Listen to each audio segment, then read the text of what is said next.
JZ GTE. It's undeniably a tuner hero legend. Its 6 cylinders deliver 3 liters of inline silky smooth twin turbocharged thrust, and it's all wrapped up in a beefy cast iron shell. It's ridiculously overbuilt, it's infinitely tunable, and so reliable. It came in an absolute swarm of cars, which means it's a relatively affordable engine as well. This is the best engine Toyota ever built. But what makes it so ideal? Let's get into it.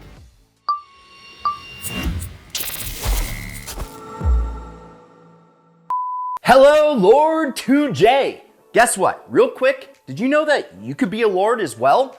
Thanks to today's sponsor, Established Titles, for making it a reality. Now, if you didn't know, Established Titles is a project based on a historic Scottish custom where landowners are referred to as lords or ladies. So, they allow people to buy as little as 1 square foot of dedicated land so you can call yourself a lord or lady.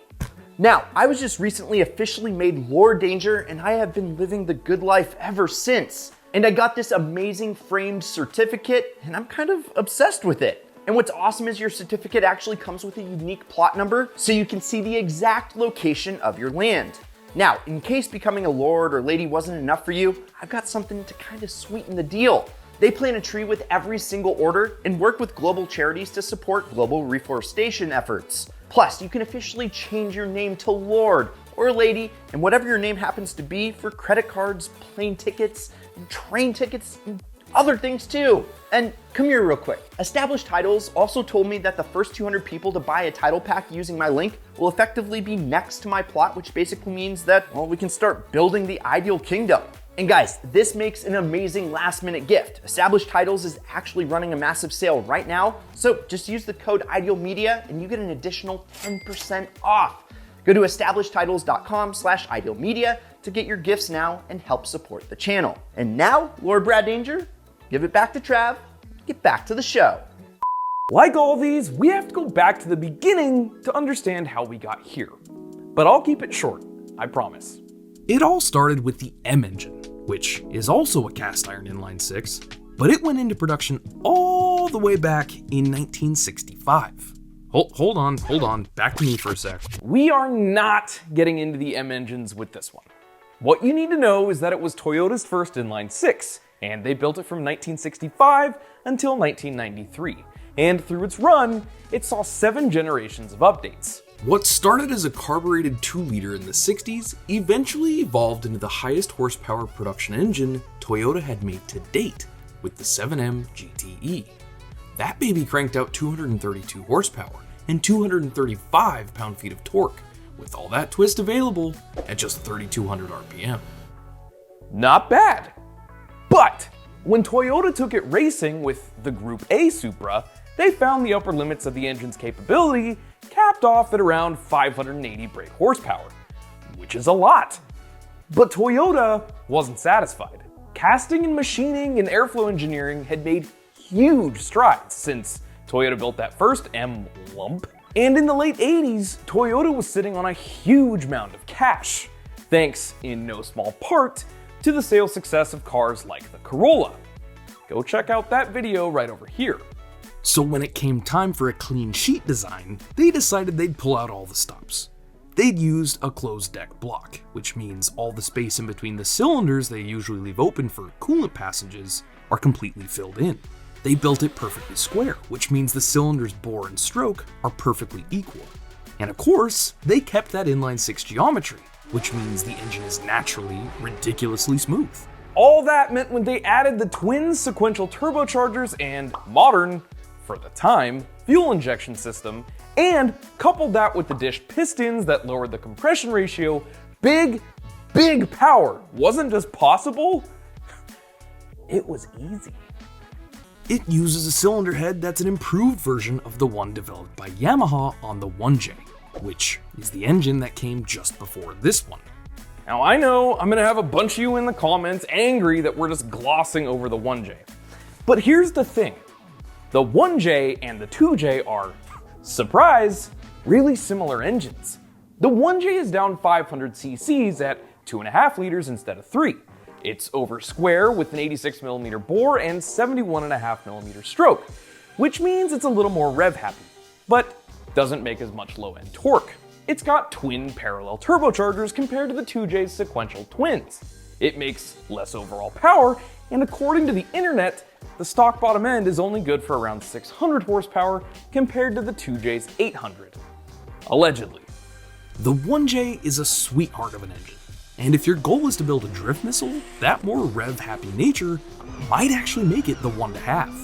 But this video is about the 2J, and aside from the car they went in, and of course a couple other small differences, and the fact that if we got our research correct, the 1J was never officially sold here in the US, we're sticking to the 2J. If I'm wrong, please be sure to let me know down in the comments. As for the 2JZ GE and GTE, they're identical blocks, but there are a few other differences.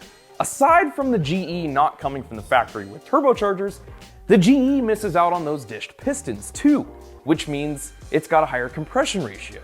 Not ideal for big boost. And the GTE gets piston oil squirters, which spray oil on the underside of the pistons to help with cooling, which means it also gets a higher capacity oil pump. Lastly, the cylinder head ports are slightly different.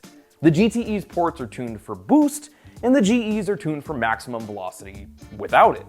Just a few things to keep in mind if you're thinking about slapping a turbo or two onto a stock GE engine. And speaking of turbos, let's talk about those for a sec. The GTE uses a pair of turbochargers that are made by Hitachi and run in sequence. What does that mean?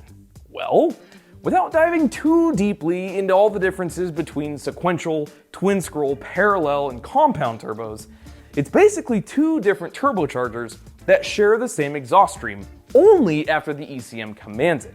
So essentially, we've got one turbocharger that gets fed all the exhaust energy, which means it spools up really fast and gives us that nice low-end grunt that at the time, turbocharged cars just didn't really have. But then as RPMs and thus exhaust energy increase, the engine control module gradually opens a valve that allows exhaust gases to go to both turbochargers. So we still get that big high RPM punch turbos are known for. If it were just one smaller turbocharger that spooled up quick, we'd have great low engine speed response and torque, but we'd run out of boost way before we approached maximum engine speed. Conversely, just one big turbo makes the engine anemic at low RPMs, and it's not until you approach 4,000 or 5,000 revs when the turbo finally kicks in and you get that huge rush of power. The first production car to use sequential turbos like this was the awesome Porsche 959, to help get around the sudden burst of boost pressure we used to get in the old 911 turbos, affectionately called the Widowmaker Porsches, because the way the boost would come on suddenly, and you'd find your way in a hedge, then in a hospital, if you were lucky. Story for another time. But imagine what it was like when Toyota built a sports car for the masses that used the same sort of stuff found only on cars like Porsche's vision of their ultimate supercar. And that brings us here. If you want to know more about the Supra and the Supra's history and development, check out this video we did, which I'll link down in the comments. But I think it's important to understand just how exactly the 2J became such an icon in automotive performance history. Of course, there was racing and the underground tuner culture that uncovered the potential. But if you aren't old enough to remember Toyota launching the A80 Mark IV Supra to the world as a new car back in 1993, chances are the first time you fell in love with the car was on the silver screen. With a little movie called, I know, you've been waiting for it, The Fast and the Furious.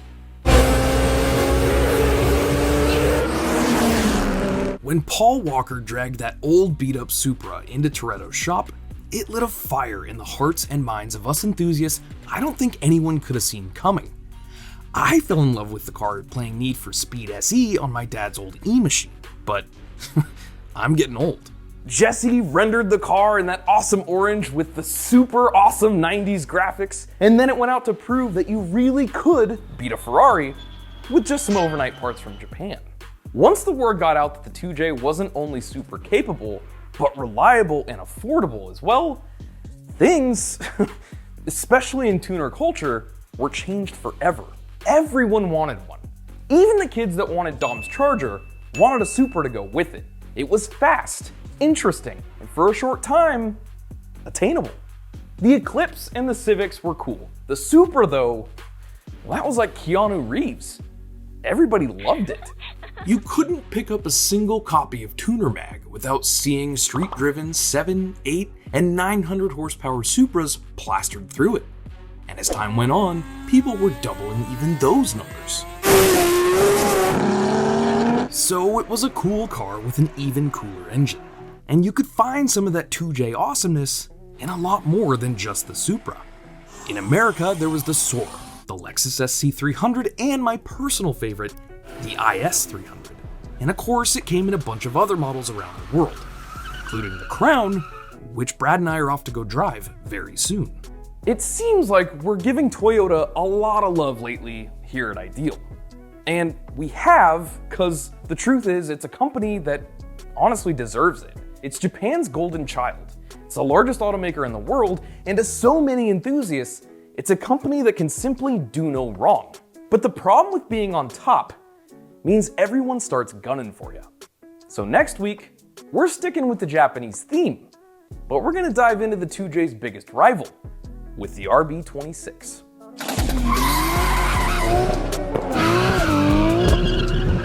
Hey everyone, thanks for watching. We hope you loved this video. Go check out some of the other launch control videos we've done over here, or watch whatever YouTube thinks is best right over here. This is Trav, this show is called Launch Control, and this has been Ideal. We'll see you all next Tuesday.